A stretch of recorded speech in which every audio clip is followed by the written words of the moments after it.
Just today we'll discuss about some of our syllabus, what is there in history and what is the mystery about history that we are going to discuss. As you all are very familiar to me, I talk too much and I bore too much, right? But still, you have to tolerate me. Okay. So history is something which is not at all different. So okay. So let me tell you something about history, which is a very interesting subject, because when you go for IAS and IPS exams and all, you will be asked a lot of questions from history, right? So history cannot be ignored at all. So I think with some motive you all have taken history. It is not that forcefully कुछ आता नहीं है तो history ले लो, commerce नहीं हुआ, science नहीं हुआ, history ले लो, ऐसा नहीं है. So history or the arts is also one of the most important subject. You all must know it. So let me introduce to the syllabus of history. So I'm going to share my screen over here so you all can see my screen. Just okay, just a minute. I'm going to share my screen. Just a minute. Let me. Ah. So if you can see here history 851 over here, class 11.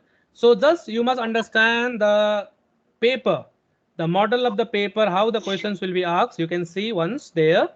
Okay. Uh, yes. Okay. See a paper. The theory paper is divided into 80 marks. Theory paper is divided into 80 marks. The total marks is 100, but 80 marks theory will be given and 20 marks is for the assignment work, which will be assessed by your external examiner. We will come from other schools.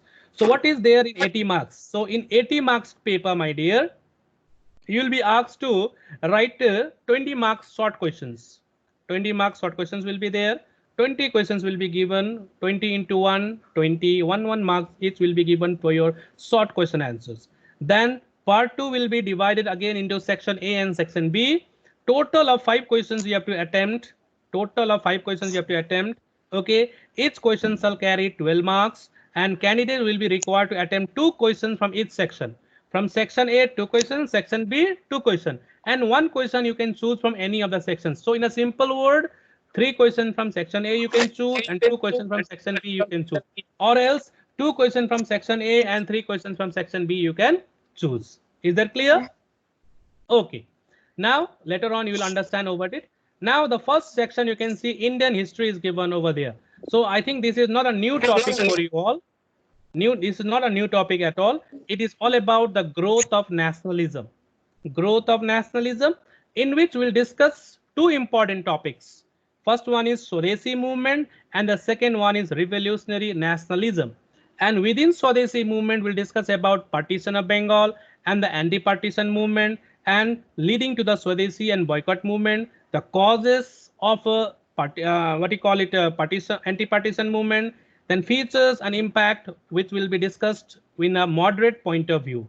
Okay, then we'll discuss about the assessment of the movement, which will include some positive and negative impact of the Swadeshi and boycott movement. Okay, so this is all about from our syllabus. Let me tell you something about partition of Bengal. So why there was a partition of Bengal? You know that the Congress was founded in the year 1885. Congress was founded in the year 1885. So from 1885 to 1905, this Congress was controlled by the moderates. They were known as moderates. Okay, they were early congressmen. Because of their moderate nature, they were known as moderates. So this chapter we have done in class 10. So in 1905, so as you know that in 1885, Congress was founded with the help of Allen Octavian Hume, who was one of the retired British civil servant. Okay, but slowly and gradually, my dear, the demands of the Congress went on increasing. That is why, my dear, the headache of the British government also went on increasing. They thought that what is this? We have helped them out, and now their popularity and the demands are increasing day by day.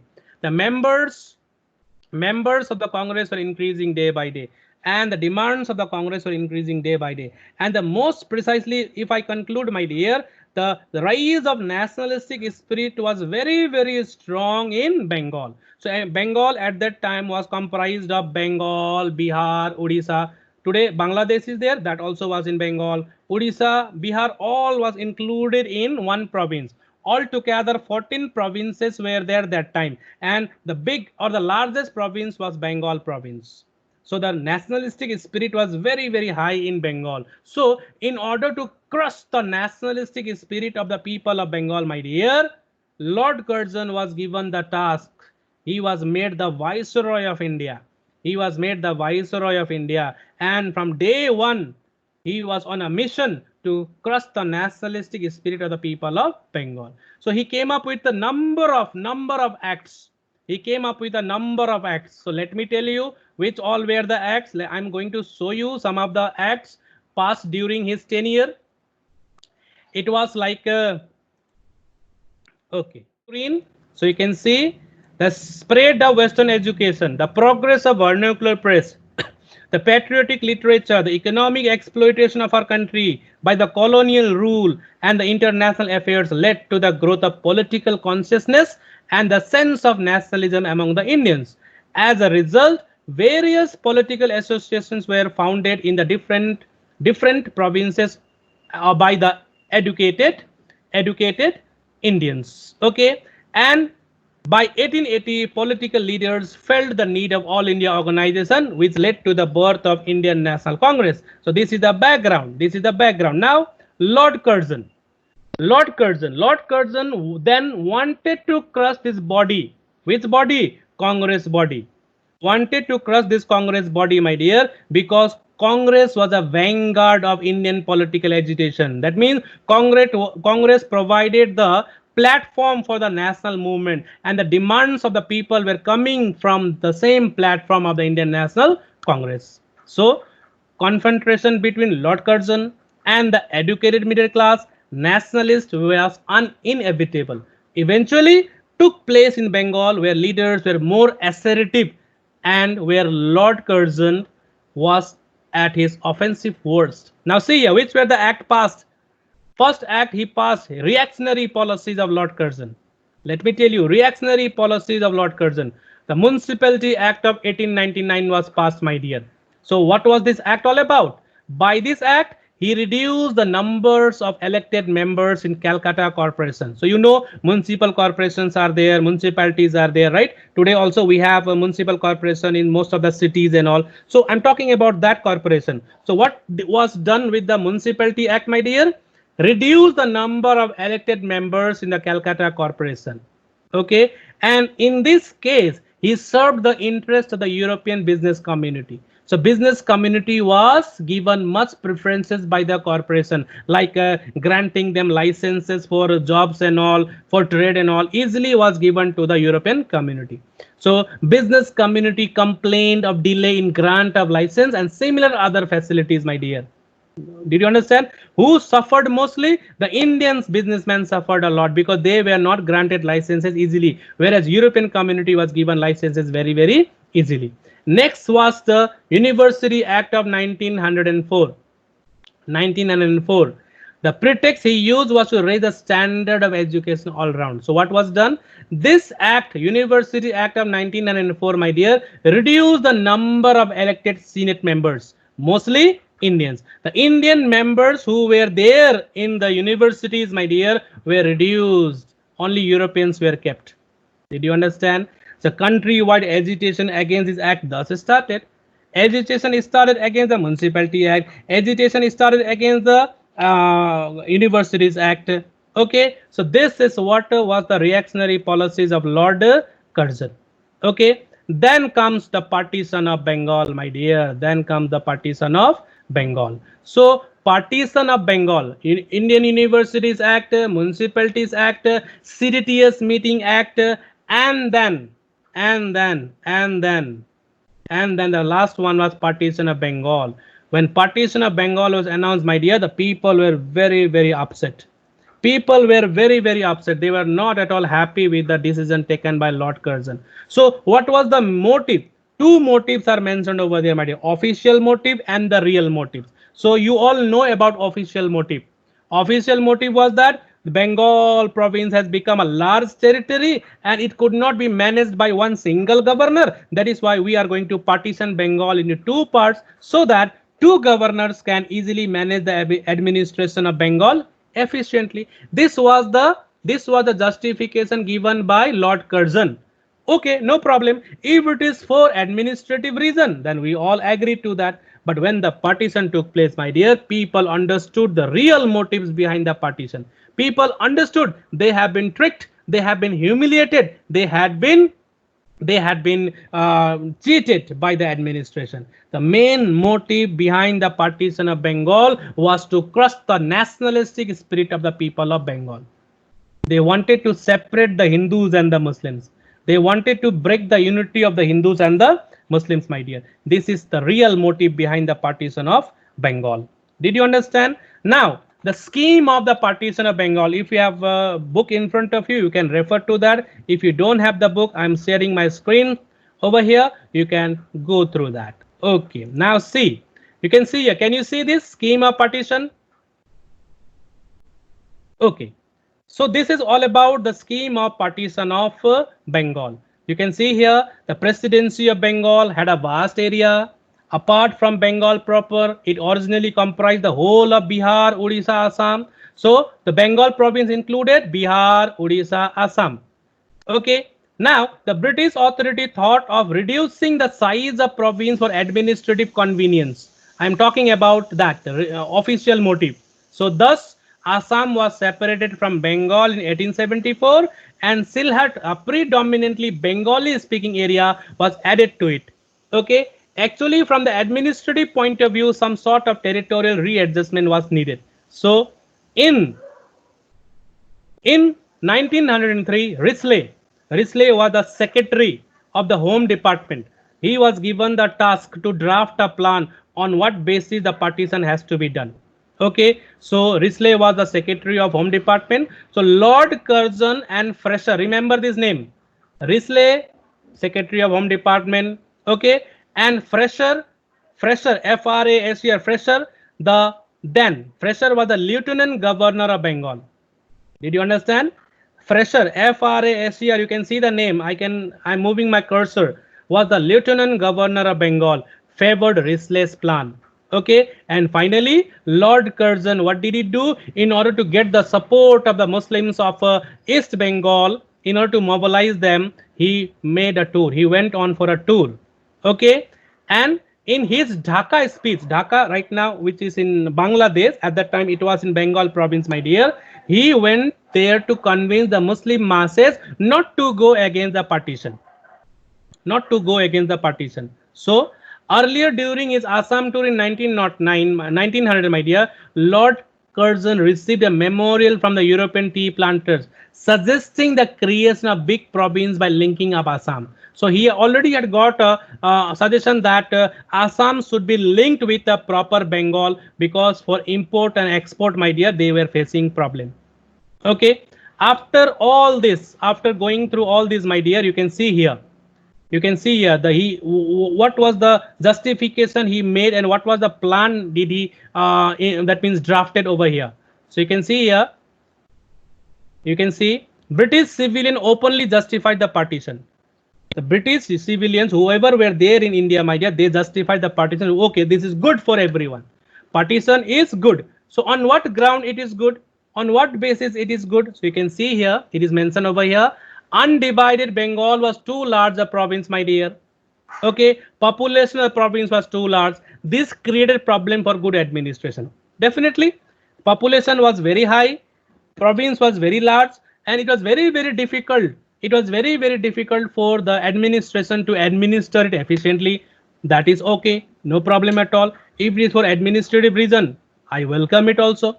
Now, point number 2, East Bengal was far from Calcutta. East Bengal was far from Calcutta. Administrative headquarters of the province also was far away. They were not in a position to tackle East Bengal from Calcutta. So Calcutta was the administrative headquarters, and from East Bengal it was very difficult to tackle or solve the problems of the people.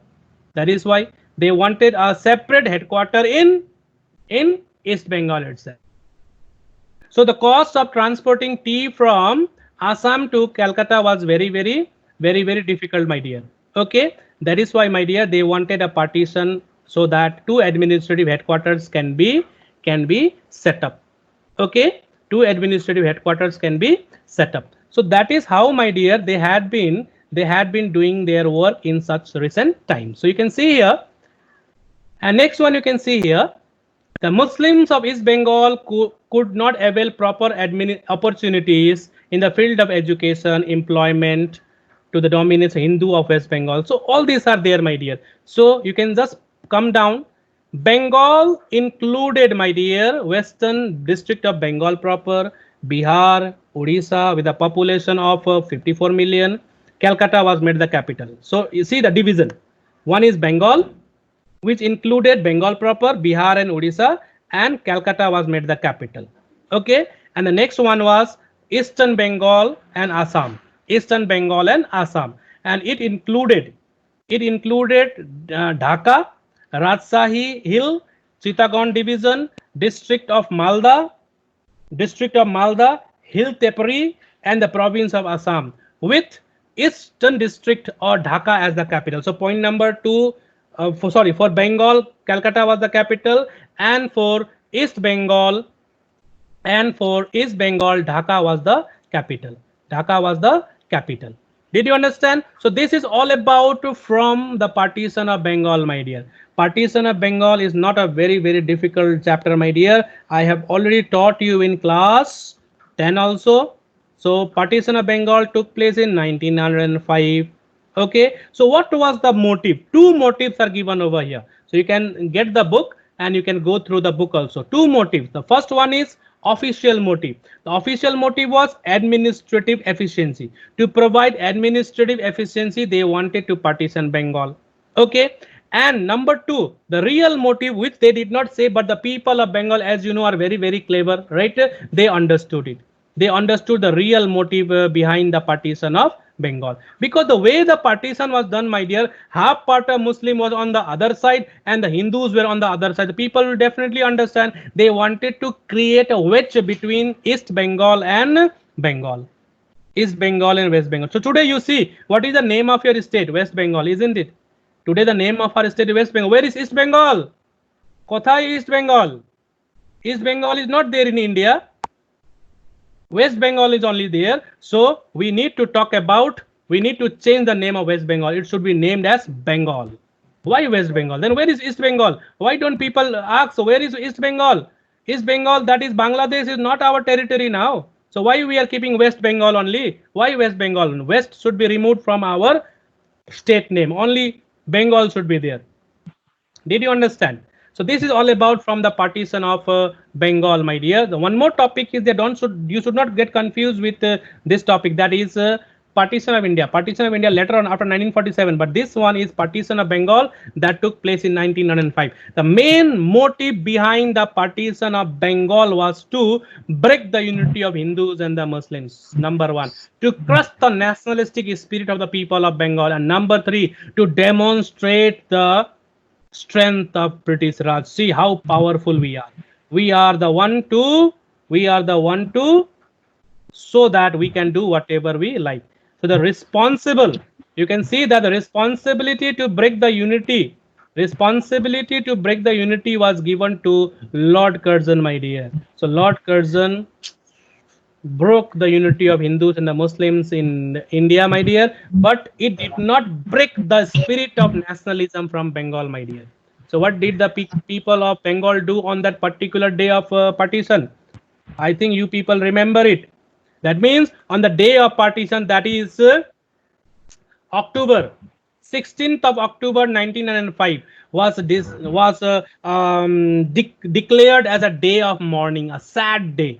Mourning, M-O-U-R, mourning day. It was declared as a day of mourning, my dear. Did you understand? People went out on the streets barefooted. They went to River Ganga, took a holy bath, and then the whole city was filled with the cry of, Amar Sonar Bangla. Amar Sonar Bangla, Bande Mataram. All these were the songs during that time filled in the city. Did you understand? And in the evening, then they inaugurated the Federation Hall where Anand Mohan Bose gave an inspiring speech. Yes, we people must unite together. We must go against this partition. We are not going to tolerate. We are not going to separate ourselves from ours. We have been living in Bengal for so many years. How can they separate us, my dear? We are not ready for that. That is why speeches were given and they decided to go for Swadeshi and boycott movement. Swadeshi, we cannot fight with them. We don't have weapons. So in order to break them, in order to make them weak, what we have to do? We have to introduce such a method, such a weapon, my dear, which will break their backbone. That is why Swadeshi and boycott was the only weapon, my dear, which they wanted to apply for the anti-partition movement. You know, moderates, they had a different weapon, prayer and petition. Prayer and petition. That was rejected by the extremists or the radicals, my dear. So their method was number 1, Swadeshi, number 2, boycott, number 3, national education, number 4, revivalism. Swadeshi means goods made in India. Right now, you see, we are on a mission boycott Chinese goods. Do you remember? We are on a mission boycott Chinese goods. The same way, my dear, that time also was a mission boycott English goods. So if today, if we boycott the Chinese goods, my dear, we need Indian goods. So Indian manufacturers will be encouraged to produce Indian goods and will buy Indian goods. So if we buy Indian goods, money will remain within our country. Money will not go to China. For few years, we'll suffer, my dear. Okay, costly phones we have to buy, but I don't know whether we can do it or not. If we try, we can become successful. The same way, the Swadeshi movement was a movement that we need to buy Indian goods. We are going to boycott the foreign goods, foreign liquids, everything we are going to boycott. Because Britishers, when they came to our country, my dear, they came as a trader, my dear. I think you people know it. East India Company came to India as a trader. They are here to earn profit, my dear. They were here to sell their goods. Did you understand? To sell their goods. So they did it. So suppose, for example, if there is a shop in Jaigaon, charges very high price. If you want to teach that shop a lesson, what to do? We'll fight with them? No. Stop going to his shop. Stop buying goods from his shop. Simple. Parso dukan band. Bhag jayega. Anyhow, my dear, so this is how partition of Bengal took place. Isn't it? We people of Bengal decided to use Swadeshi goods. So what was the motive behind the Swadeshi goods, my dear? The Swadeshi goods, my dear, will promote the establishment of industries which disappeared with the coming of British goods in our country. The small scale industries, handicraft industries, isn't it? Many of the Indian indigenous stores will come up, my dear. So that will give employment to the people of India, my dear. They will get employment, my dear. So Swadeshi goods made in our country. Boycott the foreign goods. Yes, boycott the foreign goods. So that way, my dear, it will hamper the British government or not. Their main motive is not to run the country India, my dear. Their main motive was to earn profit. Profit khatam karo inka, band karo ko profit inka. So what to do? Stop buying their foreign goods. Recently, did you see when this movement started, boycott Chinese goods? People, what did they do? Bada bada TV road mein phek diya. Isn't it? All the Chinese goods they brought on the road and they burnt it. Did you see? The same thing was done long time back during the 1995 Swadeshi movement and all. They burned the British goods. They became successful or not? We became successful or not? We became successful, my dear. That is why in 1911, my dear, the partition of Bengal was revoked. शुरू तो करना पड़ेगा ना कहीं से. So 1905 we started and finally became successful in 1947, isn't it? Because Swadeshi and boycott movement, which was started by Bal Gangadhar Tilak, my dear, was continued later on by Mahatma Gandhi. He also did the same thing. I taught you in class 10. Non-cooperation movement, Swadeshi boycott. Civil disobedience movement, Swadeshi boycott. I taught or not? Same thing was continued. So today history class is this much only. Ek bar of you. Your English meet again in next class. Till then, take care. Bye bye.